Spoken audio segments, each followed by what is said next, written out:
Di tengah sorak-sorai medan perang, kita disaksikan oleh sebuah kisah epik tentang perjuangan manusia.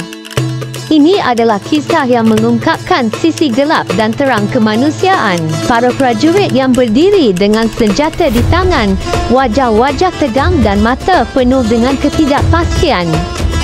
Beberapa di antara mereka memandang horizon yang jauh, sementara yang lain berdoa dalam keheningan. Tapi di antara mereka juga ada cerita tragis tentang para pengecut yang melarikan diri dari kewajiban mereka dalam ketakutan. Medan perang adalah arena di mana ketakutan dan keberanian bertemu. Orang-orang harus menghadapi kenyataan pahit bahawa hidup dan mati hanya selangkah, dan itu memicu emosi yang jarang kita temui di kehidupan sehari-hari. Perang adalah cerita tentang konflik dan perjuangan yang membentuk nasib bangsa. Dalam hiruk-pikuk medan perang, kita menemukan tekad untuk melindungi hak asasi manusia, mencari kebebasan dan menegakkan keadilan. Tetapi kita juga harus mengakui bahawa perang adalah simbol kegagalan manusia untuk menyelesaikan perbezaan dengan damai. Dalam hiruk-pikuk medan perang, kita melihat sisi gelap peradaban kita, tetapi juga sisi terbaiknya. Kita belajar bahawa kekuatan senjata hanyalah sebahagian kecil dari cerita ini. Jangan lupa dukungannya dengan klik subscribe channel ini. Terima kasih.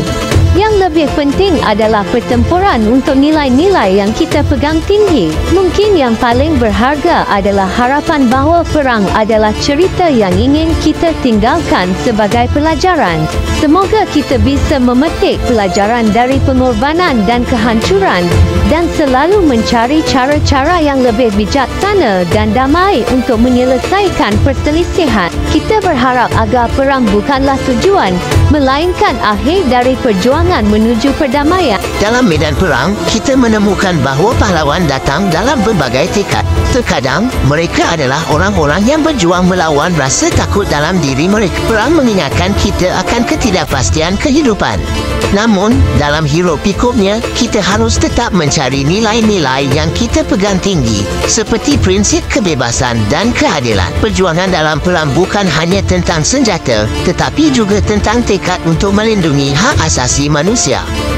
Ini adalah prinsip yang harus kita pegang dalam konflik apapun. Perang harus selalu menjadi pelajaran bahawa kita harus mencari damai, bukan hanya kemenangan. Dalam medan perang yang penuh dengan kehancuran, kita menemukan harapan bahawa perang adalah kisah yang ingin kita tinggalkan sebagai pelajaran.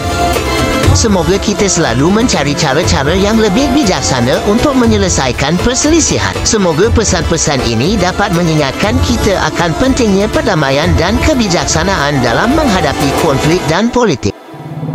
Terima kasih sudah menonton channel ini.